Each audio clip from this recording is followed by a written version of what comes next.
বিদেশে আসলে বাংলাদেশীদের দেখলে যেমন মনের মধ্যে অনেকটা হলো আনন্দ ফিল হয়, যেমন বাংলাদেশী জিনিস দেখলেও কিন্তু অনেক ভালো লাগে। তো আজকে আমি একটা জিনিস দেখাবো যে কেমার্ট। কেমার্ট হচ্ছে অস্ট্রেলিয়ার একটা ব্র্যান্ড যেখানে বাংলাদেশী আইটেম দেখে আমি খুব নিজেকে হচ্ছে গর্বিত ফিল করছি। নিজের দেশের পণ্য যখন অস্ট্রেলিয়ার কেমার্টে দেখি তখন আসলেই মনটা খুব মনের মধ্যে একটা গর্ব ফিল হয় যে আমাদের বাংলাদেশের পোশাক খাতটা আসলেই অনেক দূর এগিয়ে গিয়েছে।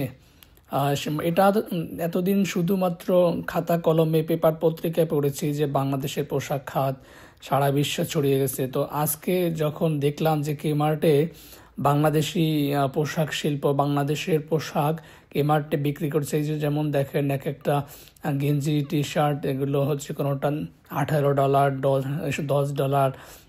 তো এসব মানে যেটা হচ্ছে আপনার খুবই একটা নিজের কাছে একটা হচ্ছে গর্বের জায়গা যে বাংলাদেশের পোশাক খাতটা আসলেই অনেক ডেভেলপ হয়েছে। এটাকে সরকারের উচিত কিন্তু এটাকে আসলে খুব গুরুত্বের সাথে দেখা, যাতে করে বাংলাদেশের পোশাক খাতটাকে ধরে রাখতে পারে। কারণ এই বাংলাদেশের পোশাক খাত দিয়ে তো বাংলাদেশের অর্থনৈতিক যে রাজস্ব বা বাংলাদেশের যে রেমিটেন্স আসে তার মধ্যে একটা সিংহভাগ কিন্তু এই পোশাক থেকেই আসে। তাহলে এই পোশাক খাতটাকে কিন্তু গুরুত্ব দেওয়া উচিত।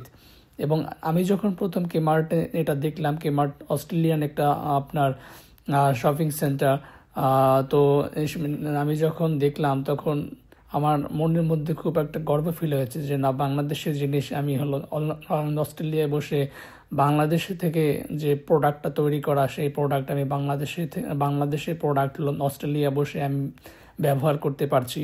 এটা সত্যি আসলে গর্বের বিষয়। তো আমি আন্তরিকভাবে হচ্ছে বাংলাদেশ সরকারকে বলবো যে আপনারা পোশাক খাতটাকে বাঁচিয়ে রাখবেন।